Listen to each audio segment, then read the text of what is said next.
You basically milked us and passed the dollar loss to retailers, vendors, and competitive player base instead of eating the loss yourselves. 3 weeks of life is the most ridiculous amount of shelf life a CCG product has ever seen.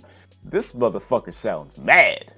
Some people might be wondering, why the fuck did Konami do this shit? Before I get to that, fuck you and your money. Unless you're giving me some of that money. But then after you give me that money, then fuck you and your money. They didn't force you to spend that motherfucker DINERO on something you knew would be hit. If you didn't think this, if this shit didn't cross your mind, you're either lying or you're lacking severely in the mental department.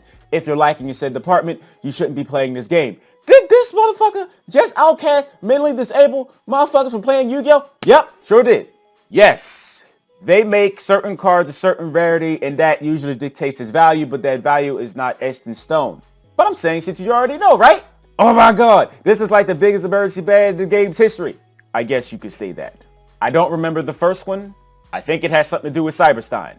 The one that I remember was in 2008, Dimension Fusion, Dark Magician, the Chaos got banned, because that shit was amazing. Why? For those that didn't play around that time, I'll enlighten you. Feel free to correct me if I'm wrong. Phantom Darkness came out earlier that year. Allure Darkness, Dark Arm Dragon, Dark Greph, and a whole bunch of other dark motherfuckers were in the same motherfucking set. Phantom Darkness, that shit go together. It was pretty simple. Allure Darkness was at 3, Banish Dark Monsters, Dark Grepher, and or Destiny Draw. If you was playing that shit, manipulated your graveyard, you had 3 Dark Arm Dragon, you would drop dead. You could drop 3 of them shits, banish some shit, then Dimension Fusion the shit back, usually including a Jinzo. Assuming that D-Mock was one of the monsters brought back with Dimension Fusion, you just got back Dimension Fusion with D-Mock. Dimension Fusion only cost you 2,000 life. Now, if you think you're so smart, which I don't think I'm smart, I am, explain why they didn't do this shit to Dragon Rulers and Prophecy. Here motherfuckers go, questioning my intelligence and shit. Just because I use expletives does not mean that I'm not intelligent. The decks themselves weren't the problem. It was a select number of cards. With Prophecy, obviously, Spellbook of Judgment. You played dumb shit like Upstart Goblin because it was a spell.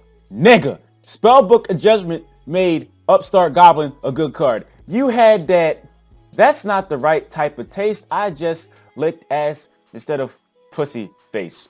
When Spellbook of Judgment was played, then an Upstart, then another Upstart, then another fucking Upstart.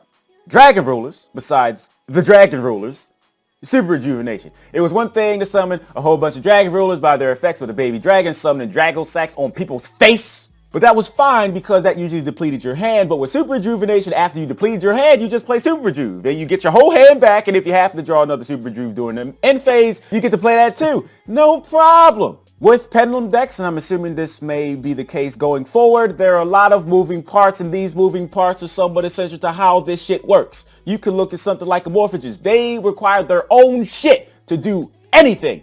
That's how Pendulum should be to make them relatively healthy.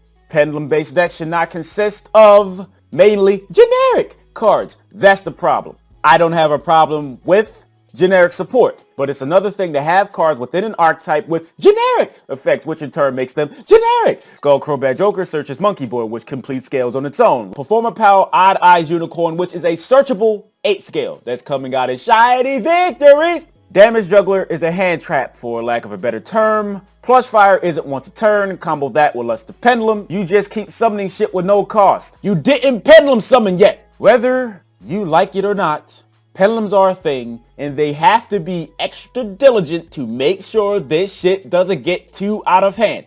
I said that shit, right? They say you don't have to play the sanctioned events, but isn't the locals a testing ground for bigger events? I would never play a deck and not adhere to a ban list because there's the off chance that I might play in the event, even though that's pretty rare, like puts with low mileage.